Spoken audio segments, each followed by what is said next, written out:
Hey, hello everyone. Eric Hörst here with L cap over my head. It's time for Training Cafe. Hopefully you've brought coffee. I have, because one thing we do every episode is talk training, talk climbing, sip coffee.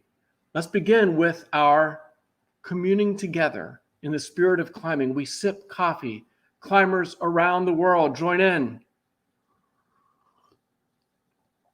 Fizzy Vantage mug, can't beat that. After all, you might say the cafe is subsidized by Training for Climbing. That's my nutrition company. If you haven't checked it out, please do sometime. fizzyvantage.com. That's fizzy spelled with a P-H-Y as in physical advantage, not fizzy as in F-I-Z-Z-Y. In any case, it's time that we talk training and climbing. And today's topic of the day, hangboard training during the climbing season. You know, you're getting outside a few days a week for performance climbing, trying to ascend some projects at the boulders or crags. Should you be doing any hangboard training, at least anything intensive? And there's pros and cons, and it's a kind of one of those training for climbing topics where the answer is it depends. There's a lot of variables at play. So I'll kind of break all that down with you. And then I'll get to some of your training questions, and I see a few being typed in the sidebar right now. If you're watching live, type in a brief question or say hi and tell me where you're viewing from. It's nice for me to see who's joining in here with each and every Training Cafe. Something before we get started, a shout out. Many episodes I direct a shout out to an individual who's done something impressive in the last couple of weeks. And so this shout out, Stefano Ghisophi, the second ascent of Bibliography in Seus, one of the world's hardest climbs, second hardest, third hardest.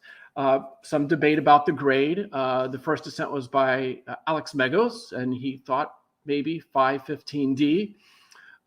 It took him 60 days. And, you know, first ascents take a long time. You got to suss out the beta, and, you don't even know if it can be done. You know, that kind of belief factor is big in doing first ascents, whereas the second ascent, you know it can be done. And perhaps even you can suss out and figure out some new beta to make it even a tad easier. And that's kind of what Stefano did. He worked on it off and on for a few months, and thinks it might be more like 15C. But we're splitting hairs. When you get to the high end of the scale, body size, there's lots of things that go into, and very hard individual moves. You get to the high-end grades, especially the high-end V grades, and the scale kind of breaks down because it can be very specific to body size, any given move. And so 15C, 15D, tomato, we'll see. When the third ascent gets done, I guess we'll know for sure. But I think Alex has kind of, reevaluated things a little bit. And, it did take him some time to work through different sequences, and still didn't come up with the sequence that Stefano did. And so, I don't think Alex is pushing back on the downgrade. There will be more 15Ds to be done by Alex, I'm sure, and Stefano and Adam in the coming years, and probably some younger climbers that are up and coming right now will be pushing those grades in the coming days. And speaking of younger climbers pushing the grades, if you hear any screaming in the background, there is not a torture chamber here at the Hörst residence. It's actually down in our basement climbing gym. My older son, Cameron, is home for a few weeks training before his next trip to, I guess it's, we're going to head to Germany if we can later in the month of September. And so he's down doing a short, 3 or 4 week training block between trips. And do you want to go check out what he's doing? let me unplug my laptop here and my light. Let's just see if my Wi-Fi can hold together. Now, this is a little bit of a gamble. Maybe, we'll lose the Wi-Fi signal, but let's just head down here. This is, am I still streaming here? I'm trying to see. I guess I am. Let's just head down and you will see our basement torture chamber / climbing gym. Let's just first look in here. Okay, he's not in here. This is our tread wall room. Our little family room back here with the TV set and some guitars. And then here is our climbing gym room. There is Cam in the background. What are you doing today? Just some weighted pull-ups and hangboard. Weighted pull-ups and hangboard. Okay, well, there's no shortage of hangboards in this gym. You see 1, 2, 3, 4, 5. More over on this side, hanging up. Got the lattice board and got some tension blocks. And our bouldering wall, a little spray wall, some rings, your free weights, enough to keep you busy. So let's get back to the cafe here. Give a little insight there into what is in the Hörst climbing gym. Get back to my home base here in the kitchen nook. And we'll get rolling here with our topic of the day, which is in-season hangboard training. I'm sure some of you are wondering, what is this 111 period shirt? And it's a tribute shirt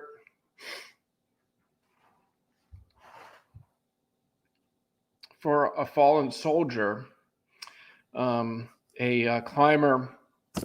His dad sent me the shirt, Nick Uzinski, who died in southern Afghanistan, not in the past week, but about 10 years ago on January 11th, hence the 111. And he was a 21-year-old from New York, a climber, and he's sadly no longer with us, but I thought I'd wear the shirt today in light of what's gone down the past few days, sadly. So thanks to Nick's dad, Bill, for sending this shirt. Really appreciate it. And appreciate the service of your son and all those who serve our country. So a little tribute there.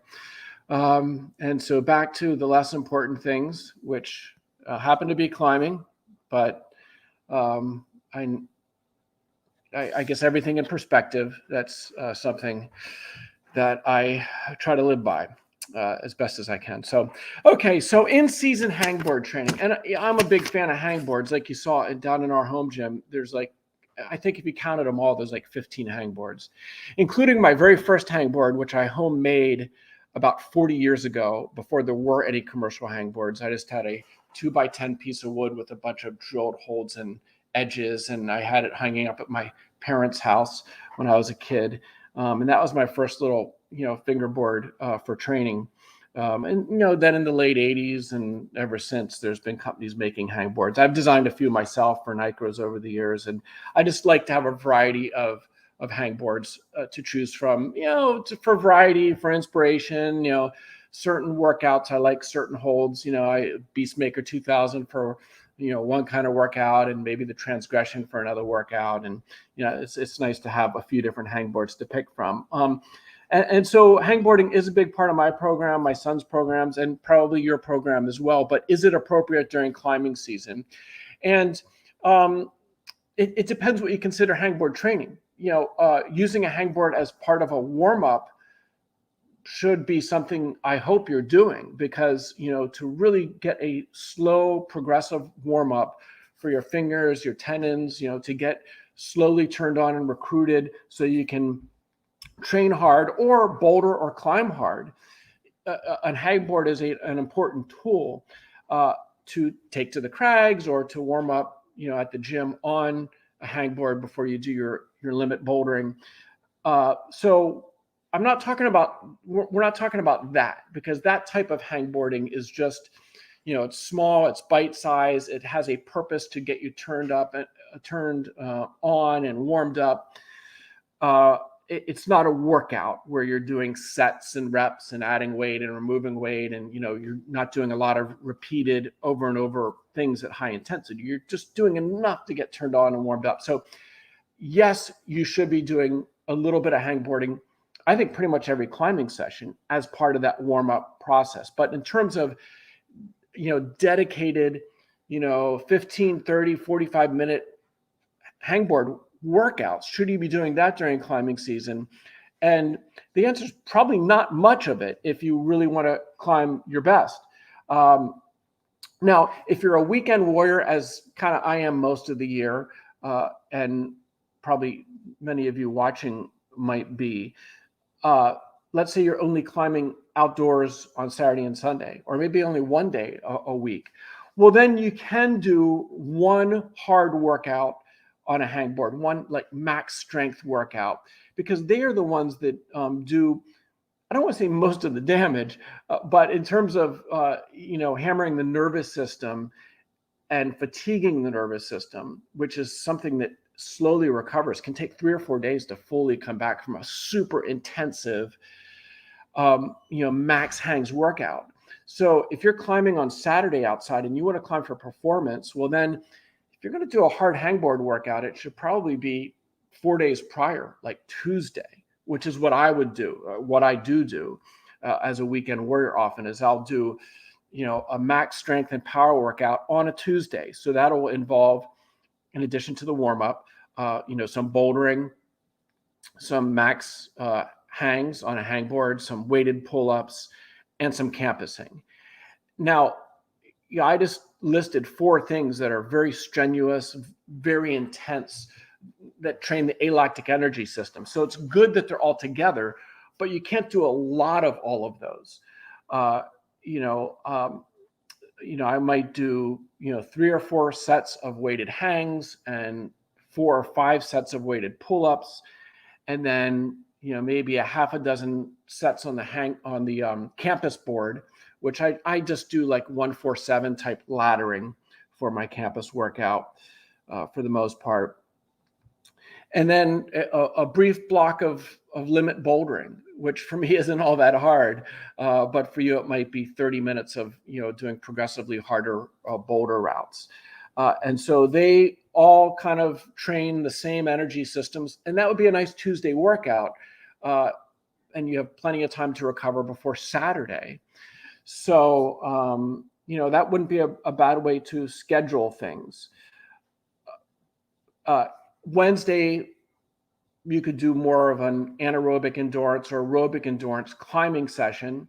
And then Thursday and Friday would be little or no climbing, maybe some antagonistic training, and maybe completely off Friday. So you can travel to go climbing and be fresh to go climbing on Saturday. So what I've just described there is kind of the DUP, the daily undulating periodization program that I've outlined in my book, Training for Climbing. And I've talked about it in my podcasts and here in these videos before. It's a good way to organize training, keep all of your energy systems up during your climbing season. Like this September, October, November, when I'm hoping to be climbing a fair amount outside, at least on weekends and a few longer trips, I'll use DUP training just to kind of keep my edge up. What I wouldn't recommend, and I don't do, is doing 2 hard hangboard sessions a week. And some climbers try to do this because they're so enthusiastic and they want to be so strong for the weekend climbing. So they do a really hard workout on Tuesday and another really hard hangboard workout on Thursday. And if you're doing stuff like weighted hangs on Thursday, your nervous system is not back on the weekend. You might think it is, and you might not be sore, but when your nervous system is fatigued, you don't feel sore from it. You just don't feel strong. And so if you ever get out on a Saturday to the crag and like your muscles feel fine, but yet your grip is not peak strength. You just feel off.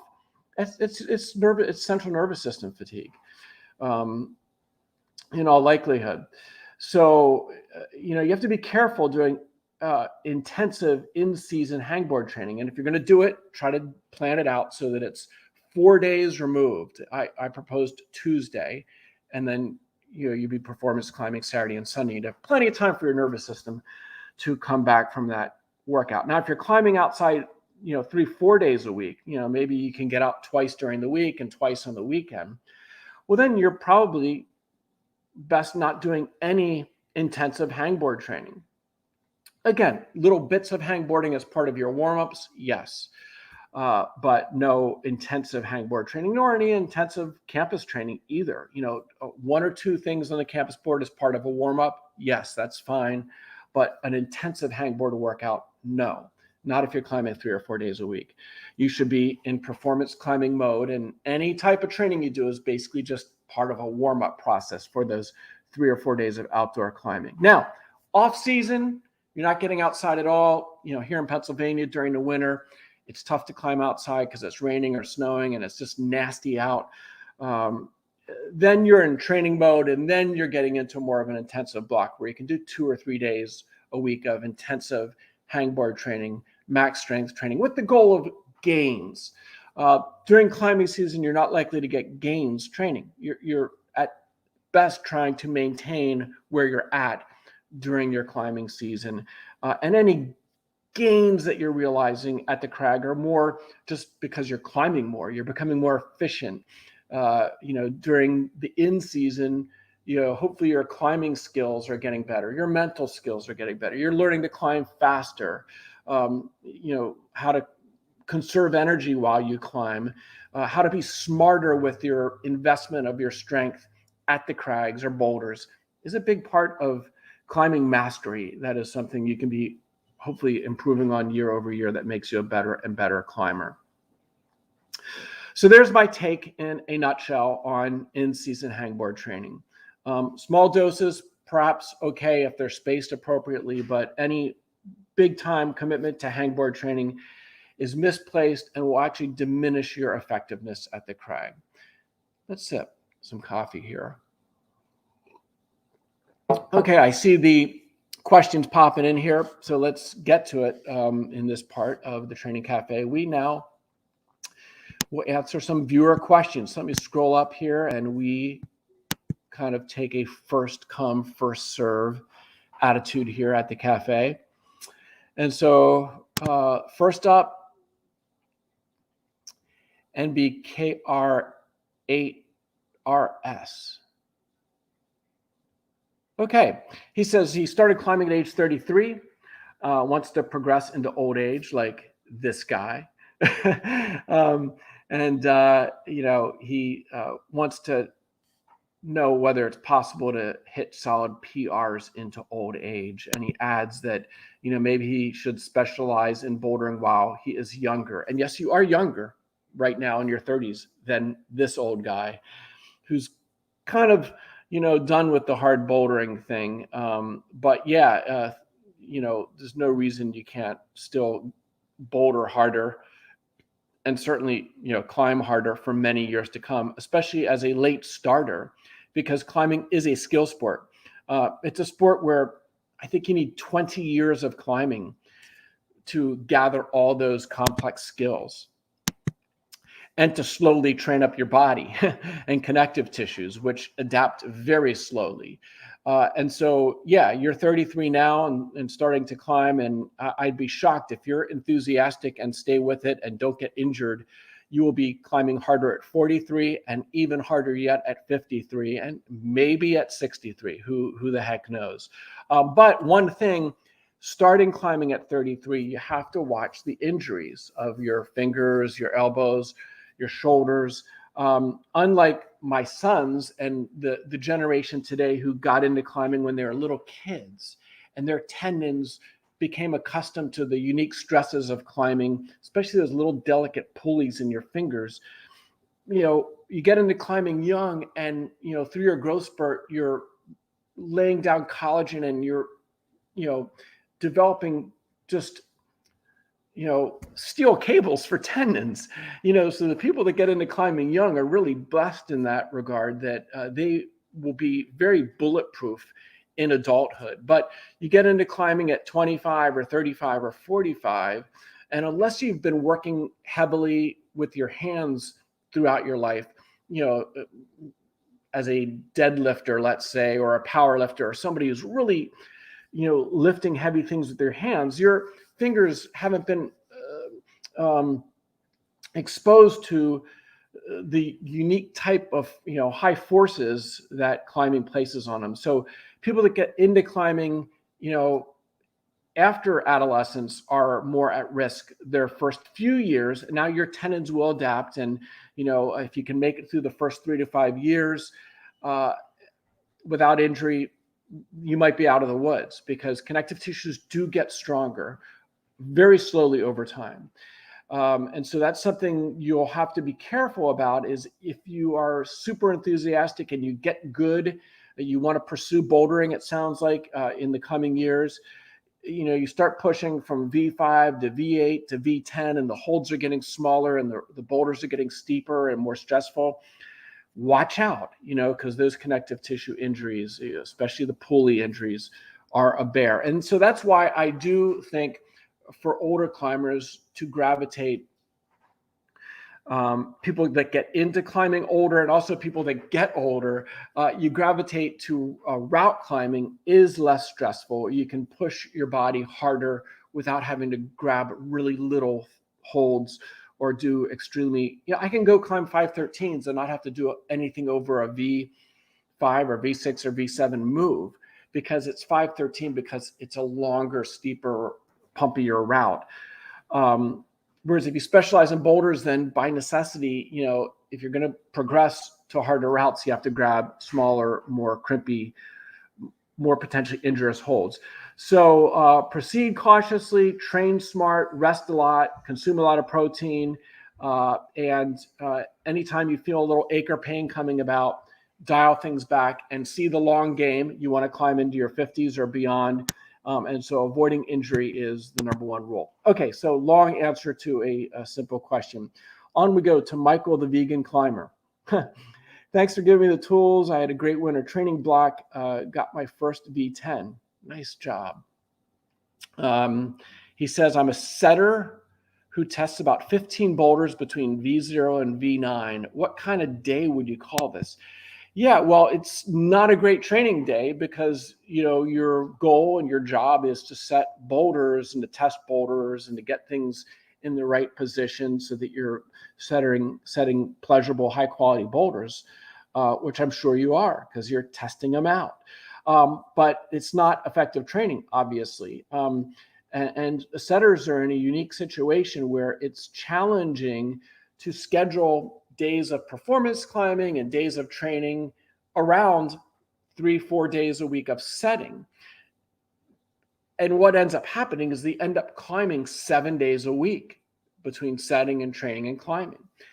And that is not sustainable, obviously, and can be injurious. And so, I'm always, I have a lot of sympathy for setters, because they're doing an important job and a tough job, and perhaps an undervalued job, because, I love going to the gym and climbing great boulders and great routes. I really appreciate the work that setters do, but setters consequently don't maybe get to climb the best they can climb, because they, have their split focus between, their own climbing and their job. And so in any case, try to take a few rest days, that's for sure, and consume enough protein. That's important to support muscle and connective tissue recovery.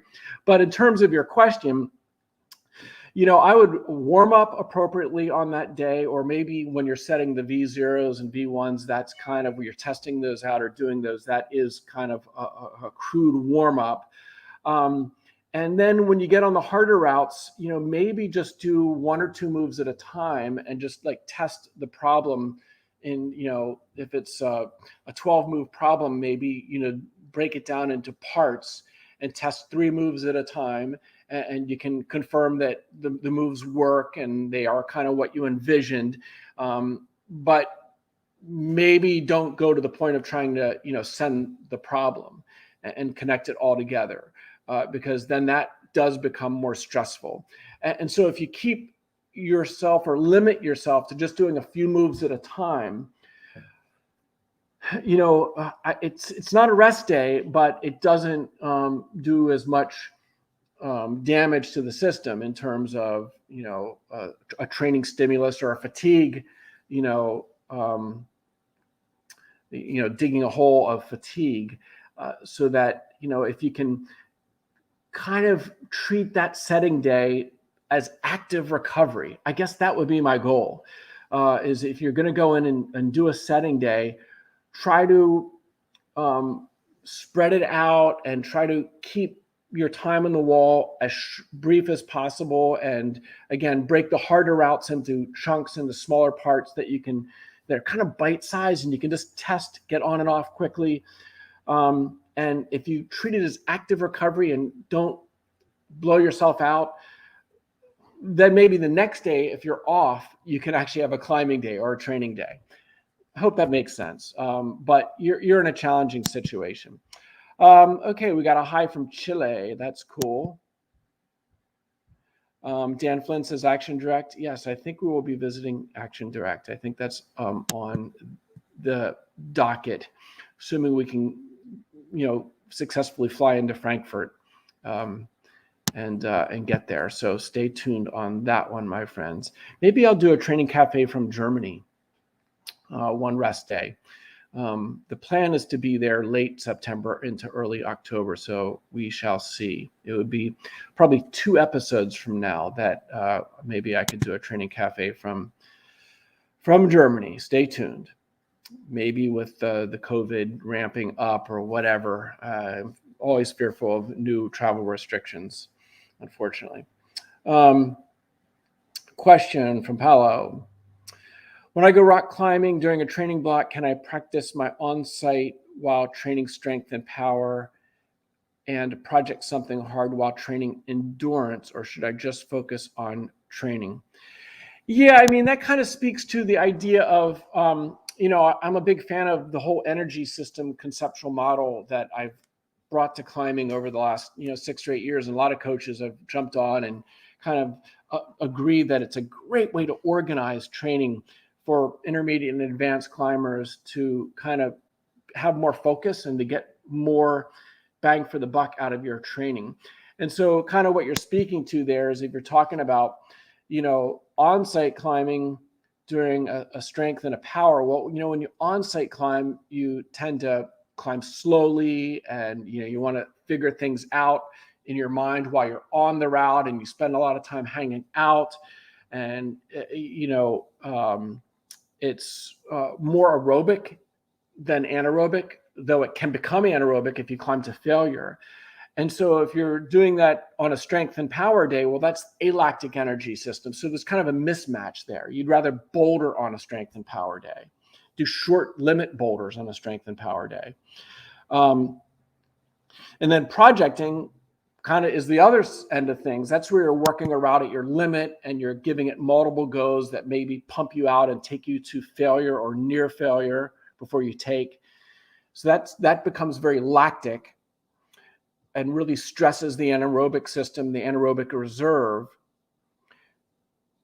But then you talk about doing that on kind of an aerobic endurance training day. So again, there's a mismatch there. And so, you do that type of thing infrequently, no problem. But if that's your normal MO, that you're kind of just mixing up all of those energy systems and training them all on the same day, it's not the most effective way to train. So, and I think you knew I was going to give you that answer. I think you were just kind of wondering if I might give you some other angle on it, but I don't. It's not the most effective way to do things in the long term. Every now and then, not a problem, but the shotgun approach to training is not a effective long-term training strategy. A hello from Boulder. Just sent my first 513C yesterday. What would you say is your best tip for longevity? Well, first of all, let's sip to that. opening up a new personal grade is always something to celebrate.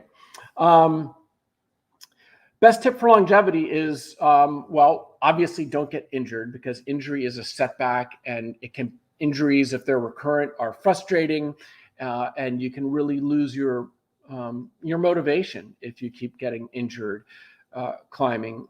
So, stay uninjured is rule number one. Rule number two is to have something else big in your life. I mean, climbing has been big in my life since I was 13 years old.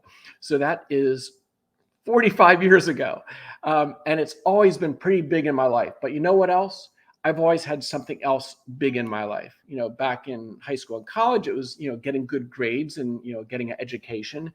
And then, when I started my career as a professional, I had a couple of career paths, one in climbing and one outside of climbing. And so they were big things that I spent a lot of time and energy and focus on, in addition to climbing and training for climbing, which is a big thing for me. And so obviously what I'm getting at is having a sense of balance in your life. People who go all in on climbing and quit their job, sell their house, or, put all their stuff into a van and just start driving. That's great for a few months, or maybe a couple of seasons, or maybe a few years if you have the finances. But for most people, it's not sustainable. And, if all you do is climb, it can lead to burnout. And so, that could, make it such that, after 5 or 10 years, you kind of lose your enthusiasm for climbing, because you kind of did so much of it in a short period of time that you kind of burn out. And, so those things kill your longevity, injury, and lost motivation. And so ultimately, I think balance is the answer to both of those. A balanced approach to where you invest your time day in and day out can help you stay motivated to climb, and always, leave you wanting more. If you're a weekend warrior, that's kind of how you always are. You're driving home after the weekend of climbing and you want more. It's like to get to the next weekend. So it keeps you motivated. But you have something else to balance it out that you're doing during the week: family, job, career, this school, all those types of things.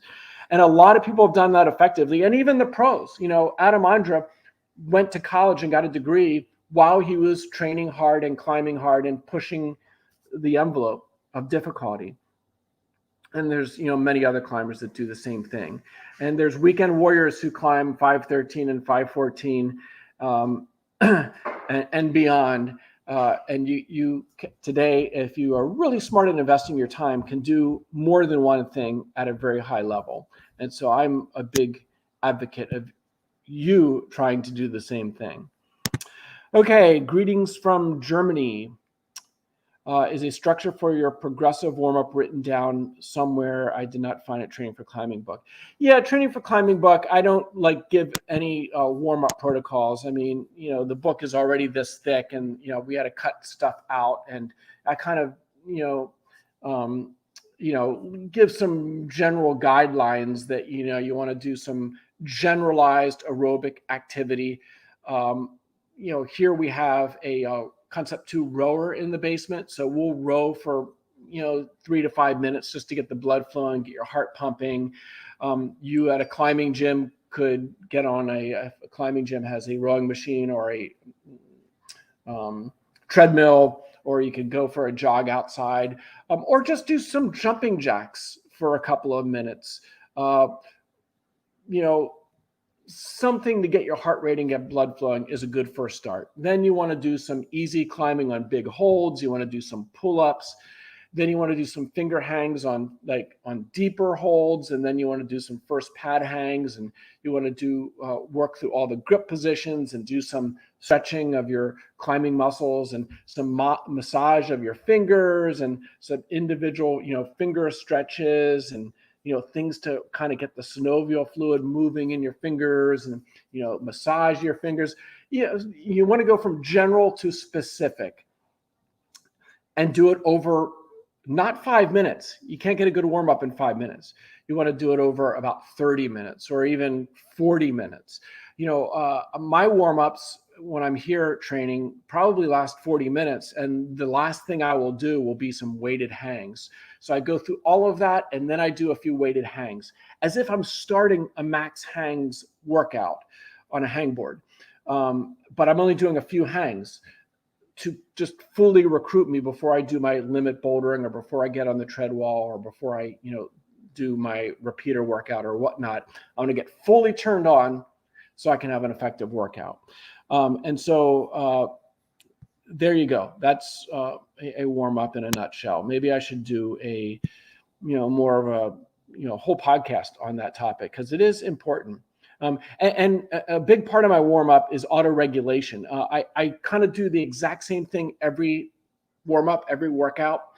And as you're warming up, you're gathering data, subjective data, like how do I feel? And then you're getting some objective data. Like when I do those weighted hangs with 40 pounds on, how did I do? How did I feel? Could I even do them at 40 pounds? And so you get some data at the end of your warm up that maybe your nervous system isn't fully recovered from the previous workout, or maybe there's an ache or a pain somewhere that you noticed. And so from that data, you can adjust your workout for the day. And so that's what auto regulation is all about. I did a whole podcast on auto regulation. So go to the Training for Climbing podcast, listen to that. And it talks a lot more about warming up and how to use that data that you collect to train more effectively.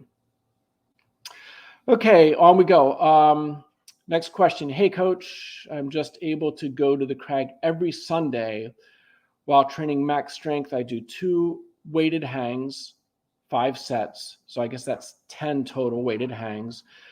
But I don't really know how to add bouldering sessions. Well, I would do, if possible, the bouldering sessions the same time as you do those 5 sets of 2 weighted hangs, because 5 sets of 2 weighted hangs, that could be a pretty good hangboard workout. If they're weighted hangs, they're, near, 100% intensity.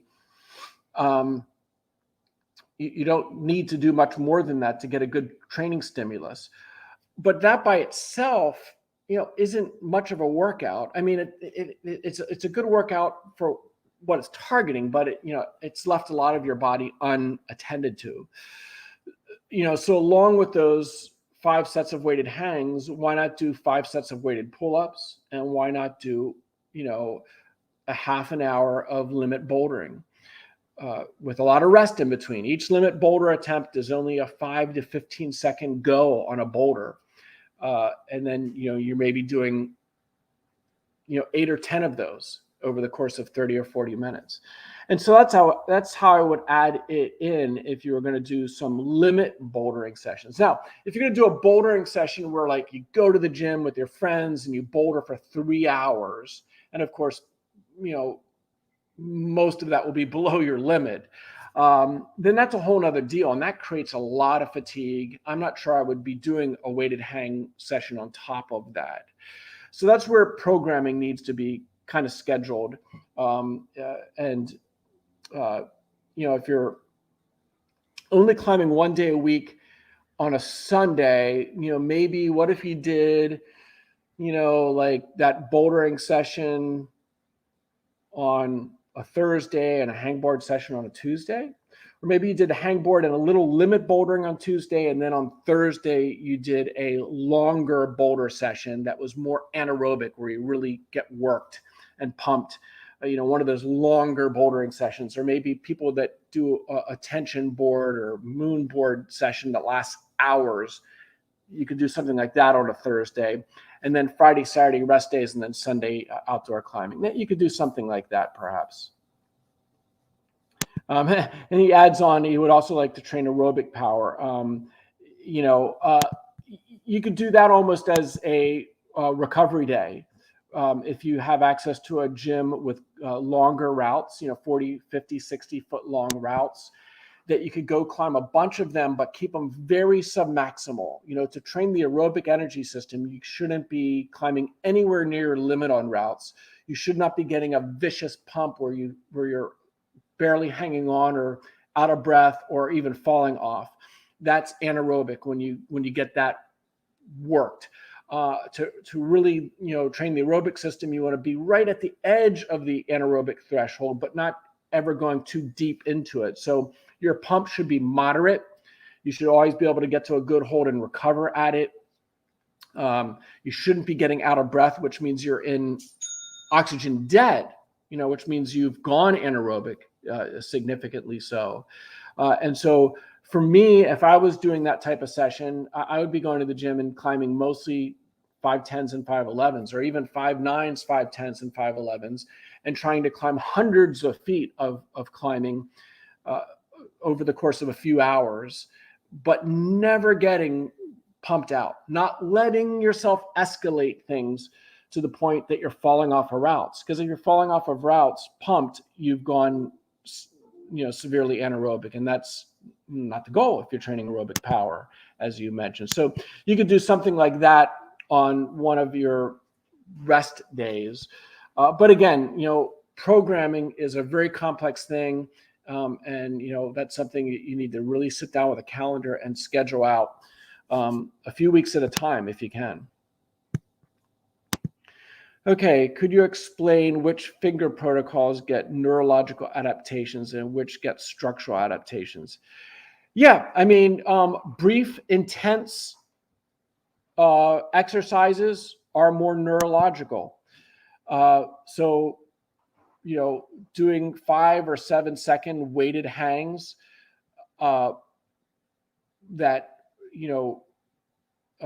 recruit all the muscle fibers, or you're never recruiting them all, but you're recruiting really, all the fibers up to the high threshold fibers, really calling the nervous system. Anything that's reactive, like campus training, especially double dynos, where you're, have this rapid rate of force development, that catching, and then that explosive component.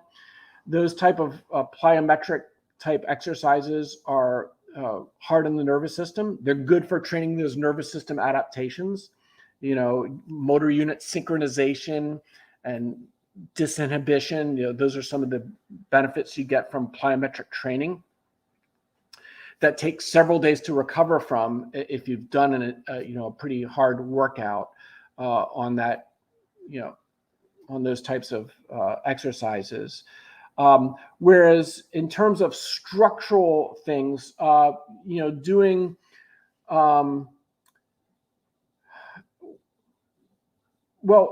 high load exercises do turn on tenocytes to, activate collagen remodeling, but it's more, the classic, connective tissue training, like if you're doing rehab or if you're training for connective tissue strength, would be isometric training, where you hold, an eccentric contraction or do a slow concentric contraction that takes 20 or 30 seconds. And so that type of exercise would be at a, less of a load than a 5 or 7 second hang or a 1 repetition lift, and would be providing more of a stimulus for connective tissues and structural remodeling. And, any longer duration exercise, the exercises that create delayed onset muscle soreness, where you do a lot of, intense, like, high intensity interval training type stuff, or you're doing a lot of bouldering 4x4s, or a day of pushing yourself hard at the crags, where you have sore muscles. That's actually, some of that soreness is a result of the extracellular matrix in the muscles. There's actually collagen scaffolds that run through the muscles and that encase the muscles and help transfer force, and they get damaged, and you get, different, you get edema and swelling, and, that type of damage, is structural in nature and takes time also to recover from. And so that speaks to kind of the idea of organizing training in a way that you're kind of focusing on one training stimulus and one type of adaptation that you're after. And those brief maximal exercises, those alactic exercises, like the campusing, the max hangs, the limit bouldering, very short limit boulders, all are kind of more in the neurological recruitment end of the spectrum and less so structural. Okay. Does central nervous system get depleted with max strength weightlifting in the gym as well? Well, yeah. I mean, if you're doing, deadlifts, like 1 to 5 rep deadlifting at a very heavy weight, or anything like that is more nervous system. And that's actually, any weightlifting that a climber is doing should be kind of that type of lifting, at least for the big muscles. You don't want to be doing deadlifts like 5 sets of 10 reps. That's a bodybuilding program. Or you don't want to be squatting 5 sets of 10 reps. That's a bodybuilding program. You will likely hypertrophy, put mass on where you don't want it in the lower body. Don't listen to any coach that tells you that bigger leg muscles help you with climbing. They do not. You can get stronger through your core and through your posterior chain and through your legs without putting on muscle mass by doing high load, low rep training. And for most people, you won't bulk up. Climbing hard routes, whether they're boulders or roped routes that are past vertical, more of the weight is hanging on your fingers than on your toes. And so you want to be strong here and light down bottom. You want to be shaped like a V, kind of like a gymnast. And so you don't want to do anything that packs on lower body muscle mass, that's for sure. And you could even debate upper body muscle mass as well. You look at Megos and, climbers like that, Stefano, they're ripped, yes. They're not big, not even close. They both weigh about 130 pounds wet. So you don't see many 200-pound plus climbers doing 514s. In fact, I don't think there's any. So, not that body weight is everything, but it is a factor. Okay, let's move on here. Just got the second edition of your book. How outdated is it? Yeah, I mean, my book's been through multiple updates. The current edition is labeled 3rd edition, but it's actually the 4th edition because the very first edition was called Flash Training. So I always in my mind think of that as the 1st edition. And then when Training for Climbing came out several years later, with the name change, it was called 1st edition again, but it was really 2nd edition. But in any case, that aside, the current edition with Megos on the cover, which came out about 5 years ago, even it is a little bit out of date. Some of my connective tissue training concepts aren't in that book. Energy system training is in the 3rd edition. And that's probably the biggest thing missing from what you have, the 2nd edition, which I think has a climber on Predator on the cover at Rumney. That 2nd edition is very similar to the 3rd, but the 3rd edition has been upgraded. It has a whole chapter on antagonist training and stabilizer training. It's more in depth on that topic. It's got a section on energy system training that's not in the 2nd edition. So I would say pick up the 3rd edition. It's probably worth it to get those value adds there. You could listen to all my energy system podcasts and end up in the same place, and they are free. Okay, got a hello from Vinny in Denver, and we're going to wrap things up here because we're coming up on an hour soon. So I wanted to see if I can blast through a few more questions here. From Jeremy. Is also a climber who started later. How do you stay engaged with building slowly by climbing moderates and use those great growth potential and pushing yourself outside past your limits, chase grades, build? Okay, so I guess what are a few good ways to balance the slow build for the long game, setting goals? Yeah, I see what you're saying. So you get into climbing later and you're kind of chomping at the bit. You want to get good fast. Getting good fast, if you started to golf at midlife, wouldn't be a problem because, by golfing 7 days a week, you're probably not going to get yourself injured. But climbing and getting good fast at climbing in middle age will likely get you injured. So yeah, you have to see the long game and kind of have a disciplined approach to getting enough rest days, and listening to your body, and only being slowly progressive with your training program, recognizing that it's more about technical and mental gains the first few years than it is strength gains. So you don't want to just go all in on crazy training your first couple of years. It will likely get you injured. But then again, you want to feel progress. And so I think you want to be goal oriented. And, if your first year your goal was to get to 5'11" and your second year to get to 5'12", let's say, and then maybe your third year to get to 12C, have goals that, or bouldering goals that you're trying to go up a grade or two a season, but don't try to make these seismic jumps. Don't make it your goal to do V10 in your first 2 years or 5'13" in your first 2 years. You might be able to do that, but it could very well get you injured. And so be progressive, but just don't make it the end all. Make a priority to experience as many different rock types the next couple of years. Really try to travel to different boulders and different crags to learn different types of moves. That's a big one that will pay back dividends in the long run.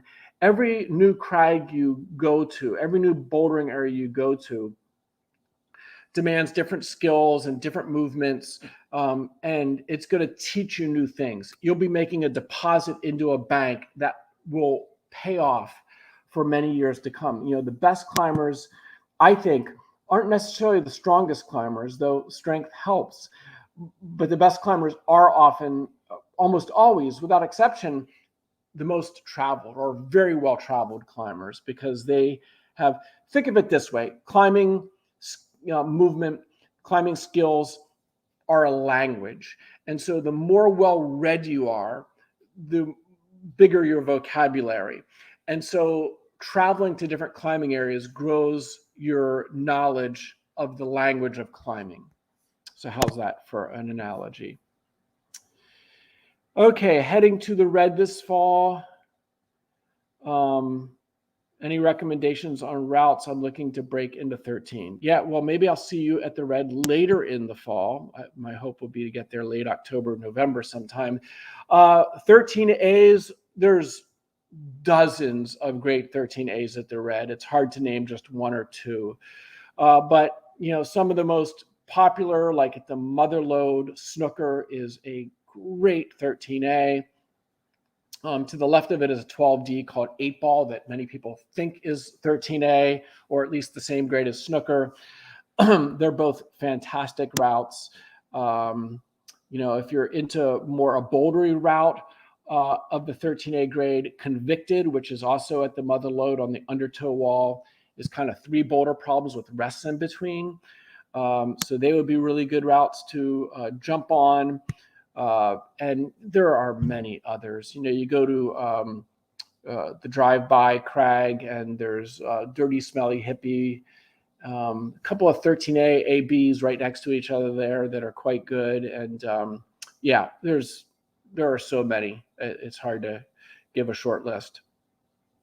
That is for sure. A hello from Cyprus. Yeah, that's cool.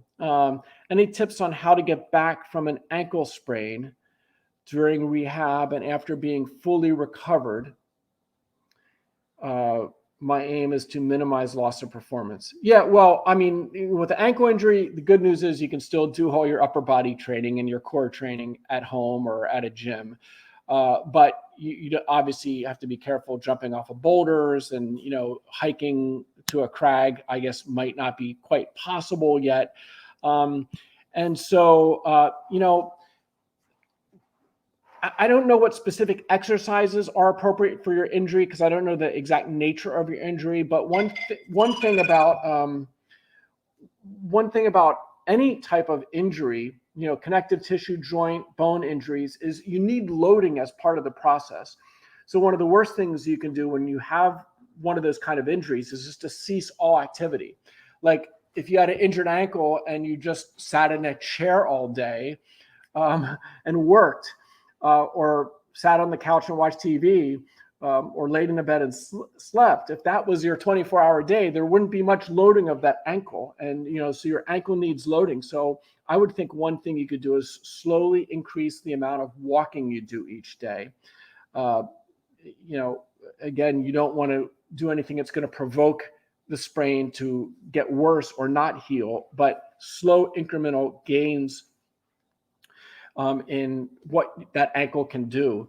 It helps drive the recovery process. Just like when you get a finger pulley injury, you just don't stop climbing and stop training for 2 months and rest it completely. That, though many climbers have done that, isn't the best approach.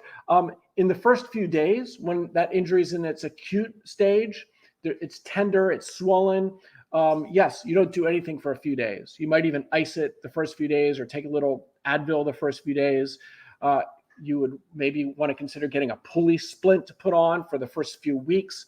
But after you get past that acute phase, the first few days, you have to actually start to gradually load the pulley, load your fingers. Now, you don't go back to limit bouldering. In fact, you probably don't even want to go to the gym, but you do want to do some easy loading on less than body weight on big holds.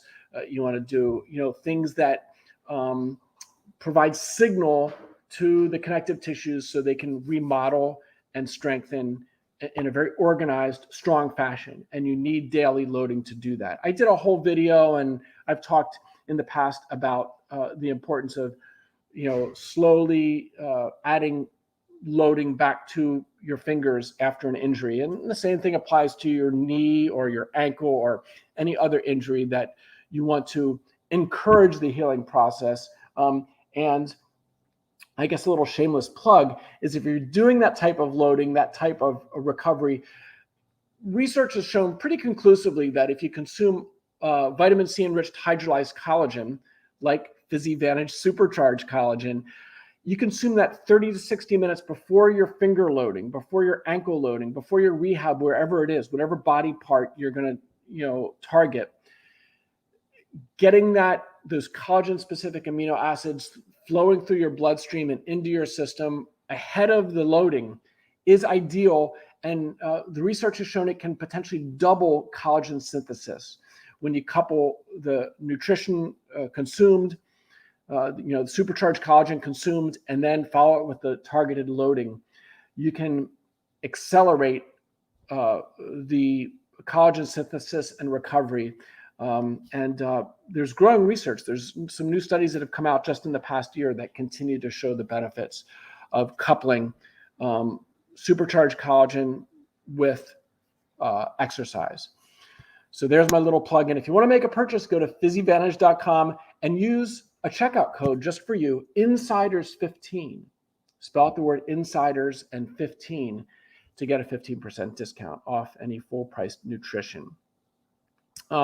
Okay, last question, and then we're going to wrap it up here. I'd really enjoy a warm-up podcast. Thank you for the answer. Okay, so he's reflecting back on my earlier answer about how, a warm-up isn't something you just pay lip service to, 5 minutes of stretching, okay, and then into your hard training. Don't do that.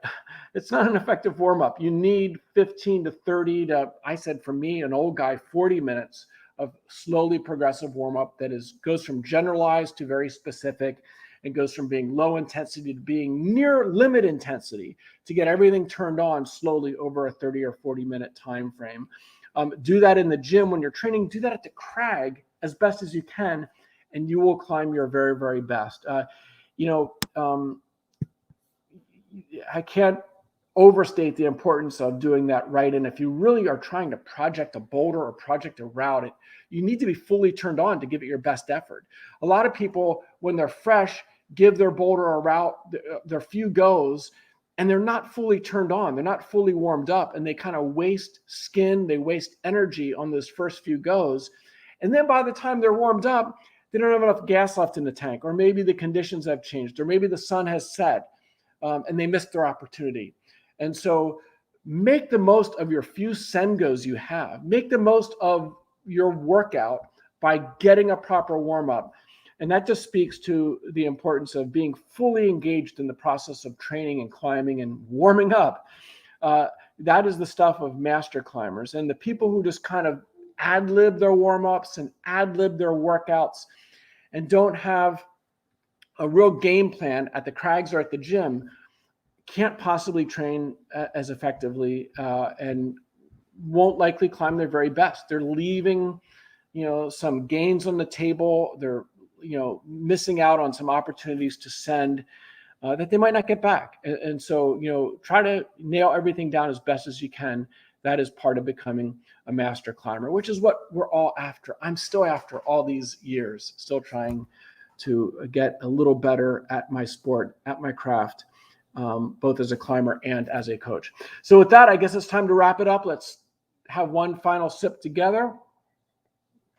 Although my coffee is only like lukewarm at this point, which I enjoy it hot.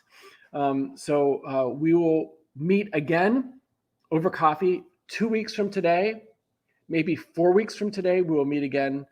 Hopefully I will be sitting in the Frankenjura, maybe with a cup of coffee and a piece of Kuchen. What do they call it? Wolfgang Gulick would have a Café and Kuchen break in the middle of his climbing day. And so I guess when in Germany, do as the Germans do. So with that, I'm going to sign off. Thank you for joining in. Please tell a friend about Training Cafe. Have them join us live, or they can watch it on demand. If you missed the start today, I took you down into my basement so you could see my home gym and you could see what my one son, Cameron, was doing for a workout.